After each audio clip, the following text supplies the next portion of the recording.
मित्रांनो, घरोघरी मातीच्या चुली या मालिकेच्या 13 ऑगस्टच्या भागामध्ये आपल्याला पाहायला मिळणार आहे. सारंगला जेव्हा ऐश्वर्याचं सत्य कळालेलं असतं तेव्हा तो धावतच जानकीकडे आलेला असतो. परंतु तेथे ऋषिकेश असतो आणि जानकी झोपलेली असते. तर ऋषिकेश त्याला हॉस्पिटलमधून हाकलून देत असतो की तू जा इथून. परंतु सारंग मात्र काही जात नसतो आणि सारंग स्वतःलाच मारून घेत असतो आणि म्हणत असतो मला शिक्षा ही व्हायलाच हवी. त्यावेळी जानकीला जाग येते आणि जानकी त्याला म्हणते सारंग भाऊजी काय करताय तुम्ही हे. तर सारंग लगेच म्हणतो ऐश्वर्याच्या नादी लागून मी आपलं घर तोडलं याचा पश्चाताप होतोय मला. तर जानकी त्याला म्हणते आता जे तुटलंय ते जोडायचं. सारंगला मात्र काही कळत नाही. तर सारंग विचारतो म्हणजे. तर जानकी लगेच म्हणते म्हणजे आपण आता येत्या 15 दिवसात ऐश्वर्याबरोबर ऐश्वर्यासारखंच वागायचं.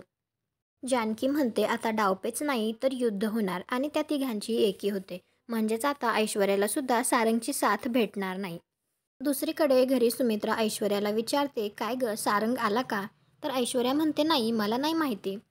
हे ऐकून नाना लगेच म्हणतात अगं तुझा नवरा रात्रभर घरी नाहीये तो कुठे हे तुला माहीत नसायला पाहिजे का. सुमित्रा आणि नाना रागातच ऐश्वर्याकडे बघत असतात. तर ऐश्वर्या म्हणते तुम्ही सगळे असे का रिॲक्ट करताय जणू काही सारंग आता घरी परत कधीच येणार नाहीत. ऐश्वर्याचं हे बोलणं ऐकून तर सुमित्राला खूपच राग येतो आणि ती मोठ्याने ऐश्वर्या असं ओरडते. सारंग घरी परत येणार हे तर नक्की कारण आता त्यांना ऐश्वर्याचा बदला घ्यायचा आहे. तिला धडा शिकवायचा आहे तिला हरवायचं आहे. तुम्हाला हा भाग कसा वाटला ते कॉमेंट करून नक्की सांगा. व्हिडिओला लाईक करा. आपल्या मराठी मालिका चॅनलला सबस्क्राईब करा. भेटू उद्याच्या भागात.